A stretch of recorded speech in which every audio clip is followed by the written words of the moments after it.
नमस्कार, let's mic में आपका स्वागत है। आज का अखबार के साथ मैं राखी जैन। यहाँ हम देश दुनिया के सबसे बड़े और विश्वसनीय अखबारों से चुनते हैं वो रिपोर्ट्स जो सिर्फ खबर नहीं, आपकी समझ और सोच को गहराई देती हैं।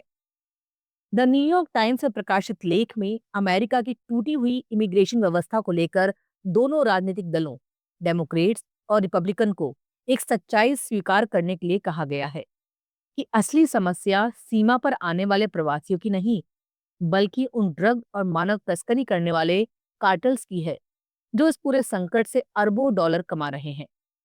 लेख का तर्क है कि दशकों से दोनों दल इस मुद्दे पर राजनीति करते रहे हैं, लेकिन कभी जड़ पर चोट नहीं की। लेखक कहते हैं कि डेमोक्रेट्स को ये मानना चाहिए कि डोनाल्ड ट्रंप कुछ बातों में सही थे, जैसे कि सीमा सुरक्षा को मजबूत करने की जरूरत, अलग अलग एजेंसियों और सेनाओं को मिलाकर कार्टेल्स के खिलाफ एक संयुक्त टास्क फोर्स बनाना और हिंसक अपराधियों को देश से निकालना।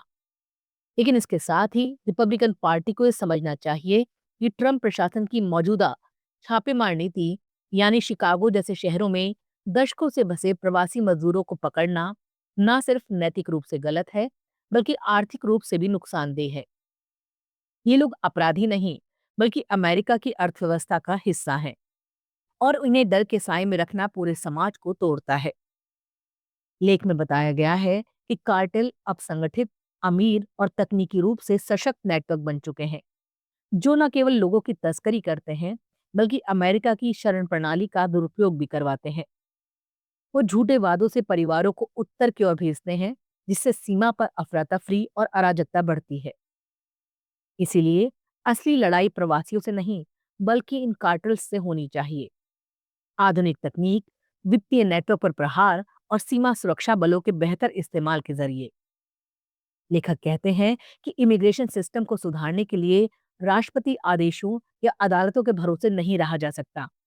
ये काम कांग्रेस को मिलकर करना होगा, यानी एक दलीय सहयोग की जरूरत है, जिसमें शरण नीति को तेज और न्यायपूर्ण बनाया जाए, वैध कामगारों को कानूनी दर्जा दिया जाए और लंबे समय से रह रहे परिवारों को सुरक्षित भविष्य मिले। लेख का निष्कर्ष सीधा है, ना तो खुली सीमाएं समाधान है, ना सबको निकाल दो नीति। अमेरिका को चाहिए स्मार्ट लॉ एनफोर्समेंट, सुरक्षित सीमाएं, आधुनिक इमिग्रेशन कानून और सबसे बढ़कर उन कार्टेल्स के खिलाफ निर्णायक कार्रवाई जो इस मानवीय त्रासदी से मुनाफा कमा रहे हैं। द गार्जियन में प्रकाशित शार्लेट हिंगिस का लेख एक पुराने लेकिन बेहद मौके पर लौटे उपन्यास क्रुक्ड क्रॉस के जरिए ये समझाने की कोशिश करता है कि चरमपंथ समाज में कैसे पनपता है और उससे लड़ने के लिए कैसी नैतिक स्पष्टता चाहिए होती है। लेख बताता है ये उपन्यास 1934 में ब्रिटिश लेखिका सैली कार्सन ने लिखा था, जब जर्मनी में हिटलर का उदय शुरू हो चुका था। कहानी बवेरिया के एक छोटे से कस्बे की है, जहां एक सामान्य खुशहाल परिवार, क्लूगर परिवार, धीरे धीरे बदलते माहौल में बिखरता चला गया। शुरुआत में सब कुछ सामान्य लगता है, क्रिसमस की तैयारियां, पारिवारिक मेल मिलाप, लेकिन पियानो पर रखी हिटलर की तस्वीर आने वाले तूफान की आहट देती है। लेख में बताया गया है कि किताब की खासियत इसकी तात्कालिकता और सादगी है। इसे ठीक उसी समय लिखा गया जब जर्मनी में हालात बदल रहे थे। हिटलर सत्ता में आया, ढाकाऊ जैसा पहला कैदखाना खुला और यहूदियों को नौकरियों से निकाला जाने लगा। 6 महीनों के भीतर क्लूगर परिवार का अपनापन टूट जाता है, दोस्त दुश्मन बन जाते हैं। कार्सन दिखाते हैं कि बेरोजगारी, हताशा और पहचान के संकट से जूझते नौजवान कैसे नाजी विचारधारा में मकसद और सम्मान तलाश लेते हैं और फिर उसी के नाम पर हिंसा करने लगते हैं।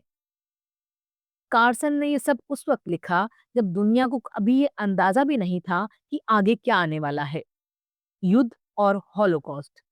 फिर भी उन्होंने जो लिखा उसमें एक साफ नैतिक दृष्टि है। यहूदियों और असहमत लोगों पर जो हो रहा था वो अमानवीय और भयावह था। उस समय बहुत से लेखक और पत्रकार हिटलर को लेकर भ्रमित थे। कोई उसे हल्के में ले रहा था, तो कोई उसकी बारीकियों में खोकर असली खतरा नहीं देख पा रहा था। लेकिन कार्सन ने सटीक देखा कैसे साधारण लोग भी धीरे धीरे एक खतरनाक विचार के वाहक बन सकते हैं। लेख के अंत में शॉर्लेट हिंगिस लिखती हैं ये उपन्यास आज फिर इसलिए पढ़ा जा रहा है क्योंकि ये आज की दुनिया को आईना दिखाता है, चाहे अमेरिका हो या यूरोप। जब समाज गुस्से, असुरक्षा और दूसरों को दोष देने की राजनीति में उलझता है, तो इतिहास खुद को दोहराने लगता है। क्रुक्ड क्रॉस हमें याद दिलाता है कि फांसीवाद हंसी में नहीं, लापरवाही में पनपता है और उसे रोकने के लिए सिर्फ राजनीति नहीं, बल्कि नैतिक साहस की जरूरत होती है।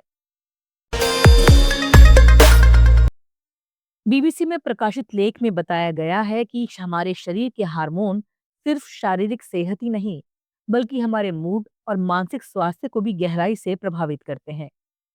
हम सोचते हैं कि हमारे एहसास और भावनाएं हमारे अपने नियंत्रण में हैं, लेकिन विज्ञान कहता है कि दिमाग में बनने वाले हार्मोन और केमिकल मैसेंजर हमारे सोचने, महसूस करने और प्रतिक्रिया देने के तरीके को काफी हद तक नियंत्रित करते हैं।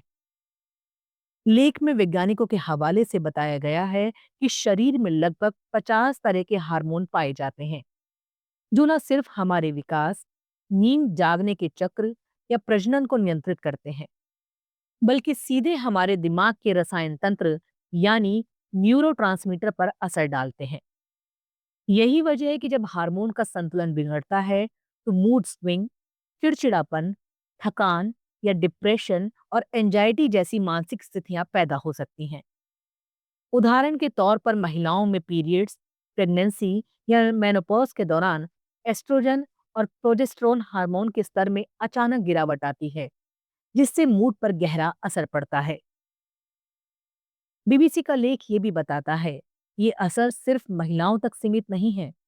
पुरुषों में भी उम्र के साथ टेस्टोस्टेरोन हार्मोन घटता है, जिससे मूड में बदलाव, थकान या चिंता जैसी दिक्कतें हो सकती हैं। दिमाग के भीतर ये हार्मोन सेरोटोनिन और डोपामाइन जैसे न्यूरोट्रांसमीटर के स्तर को बदलते हैं, जो खुशी और प्रेरणा से जुड़े हैं। यही कारण है कि एंटी डिप्रेसेंट दवाएं इन्हीं रासायनिक तत्वों को संतुलित करने की कोशिश करती हैं। लेख आगे बताता है, जब तनाव बहुत ज्यादा और लगातार रहता है, तो एक और हार्मोन कॉर्टिसोल अत्यधिक मात्रा में बनता है, जो दिमाग के हिस्सों को नुकसान पहुंचाता है। याददाश्त कमजोर होती है, एकाग्रता घटती है और व्यक्ति ज्यादा चिड़चिड़ा या अवसादग्रस्त महसूस करता है। इसके विपरीत ऑक्सीटोसिन यानी लव हार्मोन हमें शांत, जुड़ा हुआ और सुरक्षित महसूस कराता है। ये अपनापन और भरोसे की भावना बढ़ाता है और तनाव को कम करता है। अंत में लेख कहता है कि अब वैज्ञानिक हार्मोन आधारित नई दवाओं पर काम कर रहे हैं, जैसे ब्रेक्सेनोलोन, जो प्रसव के बाद होने वाले डिप्रेशन के इलाज में कारगर साबित हुई है। भविष्य में ऐसे इलाज संभव हैं जो हर व्यक्ति के हार्मोनल संतुलन को समझकर मानसिक बीमारियों से निपटने में मदद कर सकें। लेख का सार यही है कि हमारी भावनाएं उतनी मन की बात नहीं जितनी हार्मोन की बात है, और इन्हें समझना मानसिक सेहत का सबसे अहम कदम हो सकता है। आज का अखबार में फिलहाल इतना ही। देखते रहिए, सुनते रहिए लेट्स माइक। नमस्कार। आप सुन रहे थे let's make more than radio. Follow कीजिए हमें हमारे सोशल मीडिया प्लेटफॉर्म्स पर। It's time for news. It's time for more than radio. Presenting the first radio news app, Let's Mic.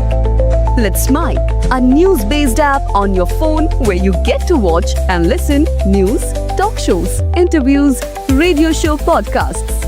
On Let's Mic, you get all relevant information of TV, print, radio, podcast, and digital. Let's Mic talks about every segment of life.